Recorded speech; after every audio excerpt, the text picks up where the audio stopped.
How's it, dude? The gaming phone. Since the dawn of cell phones, consumers have looked for a device that allows them to play video games on the go. It seems like a no-brainer, right? Just combine super successful products like the Game Boy or the PSP with the brand new cell phone technology. Over the years, several brands have tried to make a successful gaming device, but every single major attempt has failed in one way or another. So, what happened? How is such a slam dunk product failed to get off the ground?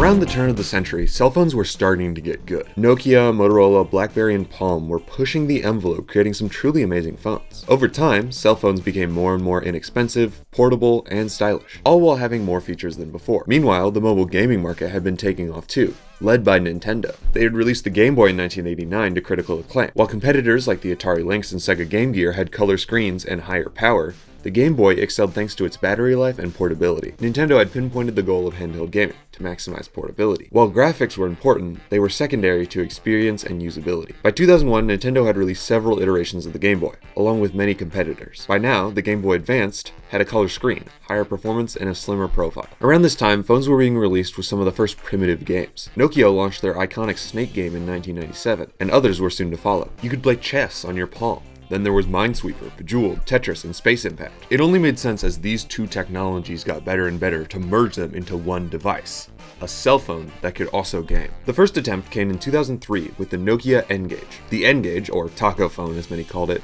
bore a striking resemblance to the Game Boy Advance. It had a swappable cartridge system with a total of 589 games available by the end of its life cycle. It wasn't as powerful as the GBA, but it took phone calls just like any other phone. 6 months later, the QD variant revised many problems with the device, while removing seemingly unnecessary features. Overall, these phones sold a respectable 3 million units. Feel the power of the new Nokia N-Gage QD from Singular. Now that is a lot, but for Nokia that was less than expected. In these days, a device was expected to be mass-produced and sold at much higher volumes. The original sales goal of the N-Gage was 6 million units, and the product was deemed a commercial failure. Supporting the cartridge infrastructure was deemed too hard for the company, and the product was quickly discontinued. Certain cell phone manufacturers started to support many simple early games. Doom RPG, The Sims 2, Pac-Man, and many other mobile ports made their way to a flip phone near you. In 2005, a brand new company took a swing at mobile gaming phones. Tiger Telematics launched the Gizmondo, originally designed as a child tracking device in March of 2005. They quickly pivoted to the gaming system. There was just one problem with launching a gaming handheld in Q1 of 2005, besides their high price, that is. The Nintendo DS and the first PlayStation Portable came out just a few months before. Two of the most successful gaming handhelds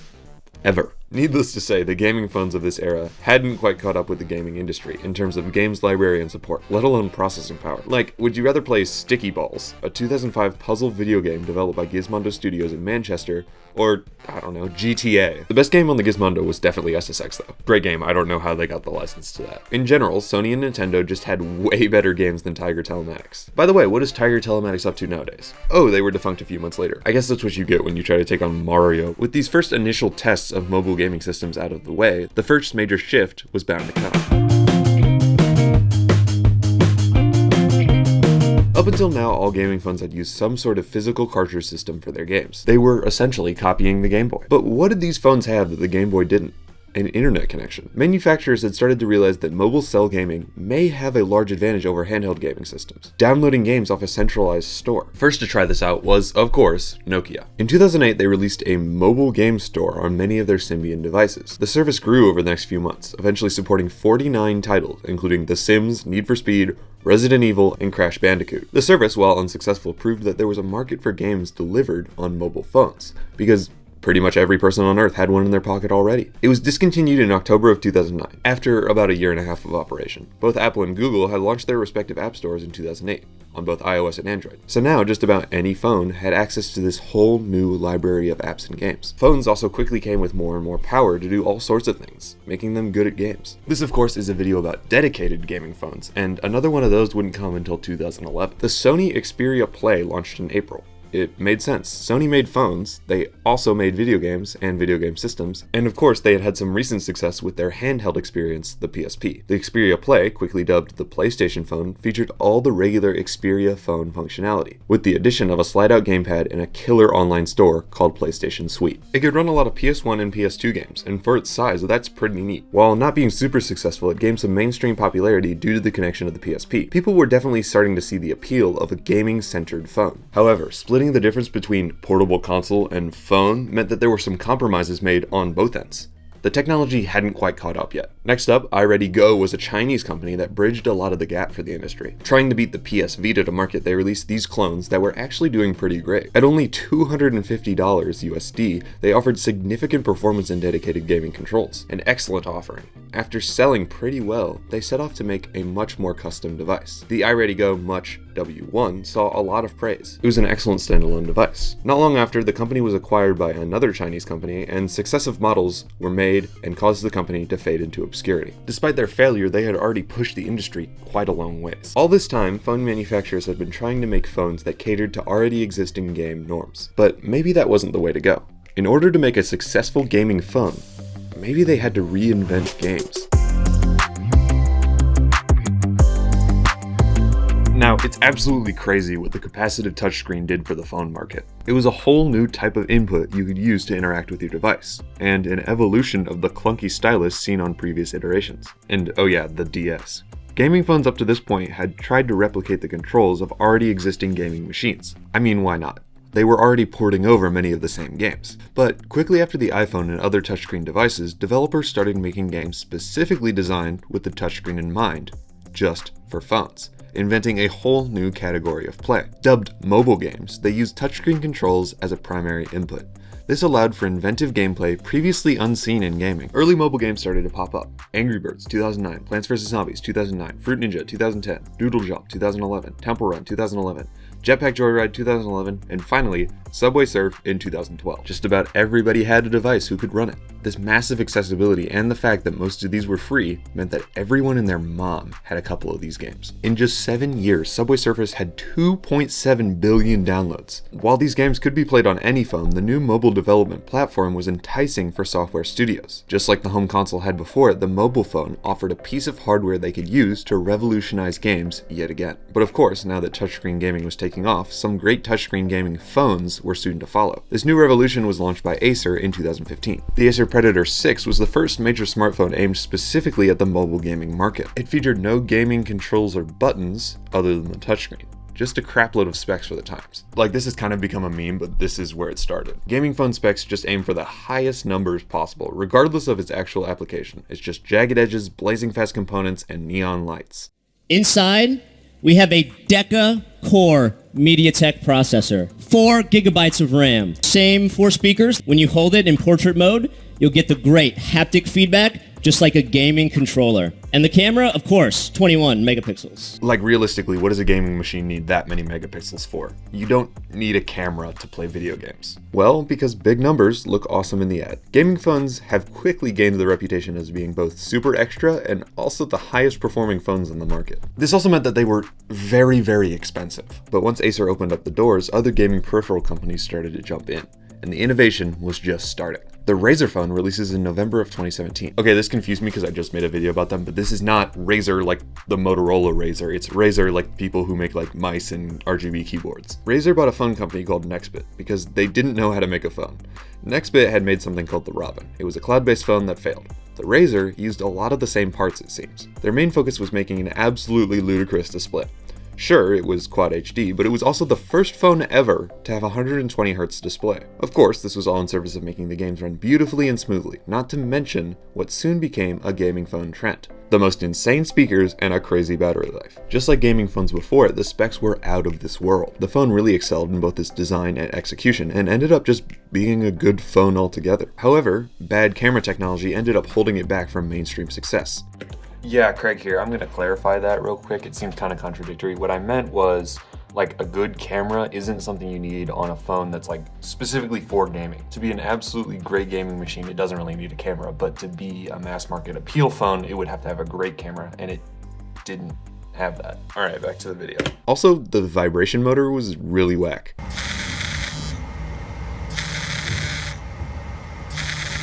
Gamers want a phone to run all of their games super smoothly, but they also want a phone that does like regular phone stuff that their old phone did already, and this isn't quite there. But already the 4 pillars of gaming phones are forming. 1. High performance. 2. Fast screen. 3. Huge battery. And 4. Loud speakers. You'll see going on that almost all the new tech in these phones is servicing one of those 4 pillars. Okay, who's next? Black Shark, released as a budget gaming sub-brand of Xiaomi in 2018. It was notable for offering quite good specs for the time at a much lower price than any competitor. I talked a little bit about Black Shark in my Xiaomi video, but generally, Xiaomi is able to undercut the competition because of the cheap labor laws in China. Black Shark released with this add-on controller, and they continued selling gaming phone peripherals alongside their phones. I actually have a Black Shark gaming cooler for your phone. It just straps on, plugs in, and cools down your phone. OGs will remember when I tested this out in a dedicated video, it actually works surprisingly well. Same month, the Red Magic drops, another crazy budget gaming option that took it to the extreme. Using last year's chips partnered with the most RAM in any phone on the market, the brand new Nubia technology really hit a home run. The slightly outdated chipset allowed them to keep prices down. They used software optimization and overclocking to make up for that. This meant the phone was one of the best performing phones of the time. It's also the first gaming phone I could find with customizable RGB on the back. That becomes a trend later on. Finally, in June, one of the biggest players enters the ring. The Asus ROG phone stands for Republic of Gamers. This is the definitive gaming phone. Immediately they focused on heat management. It had a copper heat spreader, and you'll see they improved cooling with later models. It also had the first high refresh rate OLED in a gaming phone. Previously, iterations had just been LED screens. It also featured air triggers, which are these capacitive buttons which acted similarly to triggers on a typical gaming controller. Another input method. Then there was an add-on cooler that kept the device cool, a mainstay from now on. And of course, RGB. It's important to note that this was a time when the phone market was feeling pretty stagnant. The thin phones trend had ended with a bang, and consumers already wanted out of the cycle of samey phones every year. The gaming phone market was not only bright and colorful, but it was also very good in most regards. The style of these phones was very performance and spectacle focused. However, the devices themselves did not see broad appeal. In order to gain popularity, this new category would have to prove that it was more than just a gimmick. Now that the major titans of the industry had settled in, it was time for some major innovation. Later in 2018, the Red Magic Mars introduced vapor cooling, which was a huge leap. From now on, I'm only going to note like important technological advancements, not every single model, because we'd be here all day. The Razer Phone 2 also came at the end of that year. Still the only phone with a 120Hz display, Razer had tried to make this a little more appealing to the masses as a flagship phone. It had a less flashy design, better waterproofing, and other daily features, but they still added RGB on the back. Overall, they still sort of watered down the gaming phone identity to market it to a wider audience. In 2020, late to the game, the Lenovo Legion Dual broke ground as a new competitor. They completely redesigned the layout of the gaming phone, relocating all the hot components and the camera to the middle, so it was better suited for holding it horizontally while gaming. It also featured a split battery design and could be charged from its 2 charging ports simultaneously. The idea is charging one battery is slower than charging 2 batteries in tandem. This allowed for a claimed 0 to 100% time of only 30 minutes. It also had a pop-up selfie cam. In 2021, the Dual got an upgrade. The Dual 2 had a center that was raised to house nicer components, as well as a proper fan. The higher powered device was also weightier now thanks to that bulge. The Black Shark brand continued to focus on affordability. They pushed their incredibly fast wired charging, 120 watts by Gen 5, which could charge you up in about 17 minutes. Also, retractable magnetic corner triggers. That's pretty sweet. ROG continued to lead the charge as the flagship among gaming phones. The 5 added a customizable screen on the back and a 144Hz screen. The 6 had 16GB of RAM, and they upped the ante to 165Hz on the screen. Then, the 7 series added probably the most advanced cooling system yet. A flap on the back opened up and allowed the cooling attachment to pump air directly onto the phone's motherboard. I know, yeah, the cooling attachment has shoulder triggers. Why not? And that's just like the footnotes of the ROG phones. It was absolutely insane for a couple of years. And then there's Red Magic. They made the most gaming phones out of all of them. One of the most defining features, besides the square industrial design, had been this little fan here. Their latest phone is the Red Magic 10 Pro, which is essentially the best of the best. In the market today, you can't find a better performing phone. It's still 100% gaming focused, bumpers, crazy screen, big battery, huge specs, a fan, you name it. What's crazy is while the ROG Phone 7 series got up to $1,300, the Red Magic 10 Pro starts at $800. And oh yeah, it's frequently on sale. Whoa, you can see why this is the most successful line. Now, if you've been paying attention to these phone releases, you may have noticed that I didn't mention the ROG 8 or 9 series. Asus, despite their phone getting crazier and crazier, realized the ROG phone just wasn't selling well. They correctly assumed it was because of the crazy, bright, flashy branding and the huge price, so they dialed it back a bunch. While the 8 and 9 are still pretty impressive phones, they have slightly smaller batteries, a little less specs, and are packaged more discreetly. The crazy diagonal lines are down to a minimum, and the big bright screen on the back is now a discrete dot matrix display. There's also better waterproofing and more ease of use features than before, lending it to be better as a daily drivable phone, while technically making it a worse gaming phone. All these changes actually make it a wicked cool phone just in general. I don't know how well they've been selling, but as a consumer, I'm much more likely to buy the new 8 and 9, which are more flagship design, rather than this acid trip. Now, if you've been paying attention, this means that there's not really any gaming phones anymore. It's literally just Red Magic. The last Lenovo was in 2021.